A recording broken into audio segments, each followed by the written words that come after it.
Welcome and thank you for checking out this solar flare update for January 13th through the 26th. If you haven't yet, make sure to watch the last update that I did on January 12th by following the link in the description. Our last update, a fortnight ago, saw our very first solar flare of 2019, which was a small C-class flare. There were no sunspots during that time, but there was some solar wind and a small geomagnetic storm that was predicted to happen between the 24th and the 25th. Since our last solar flare, there hasn't been much activity from the heartbeat of the sun. No solar flares C-class or above have been observed.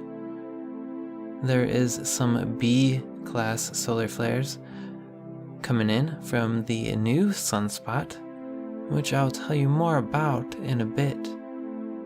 There's also been a steady rise starting on the 24th and continuing into the beginning of today in terms of solar activity, solar flare activity.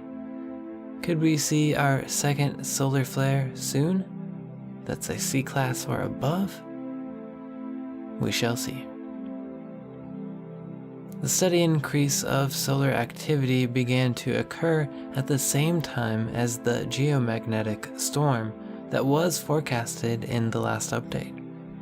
Here we see it reached a level G1, which is a confirmed small geomagnetic storm. On January 19th, an Earth-facing coronal hole was detected. Coronal holes come around more often during the solar minimum. It's when the sun's magnetic field is open to interplanetary space, meaning solar wind can escape easier and head in the direction that the hole is facing. Now, lucky for us, at least right now, is that Earth does have its own magnetic field that keeps all that stuff from harming us. It also creates those beautiful auroras. Solar wind speed at the time of this recording was at 539 kilometers per second.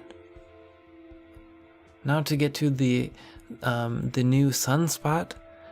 There were no sunspots last update, but this week we have sunspot 12733, which came around on the 23rd of January, the day before the geomagnetic storm. The biggest flare that has come from this sunspot is a B7, which is close to being a C-class flare, but not quite. This sunspot has grown each day since it began. There is a 25% chance of a C-class flare occurring during its lifetime, only 1% chance for it being M-class or above. The sunspot is expected to increase in size, creating a chance for some more C-class flares to occur for the next few days. Though flares are expected, solar wind is being expected to wane down heading into the final week of the month. Well, I hope you enjoyed this. Tune in every other Saturday for a new solar flare update. My name is Selomon. Find out more about me at selomon.com. Have a great week, and namaste.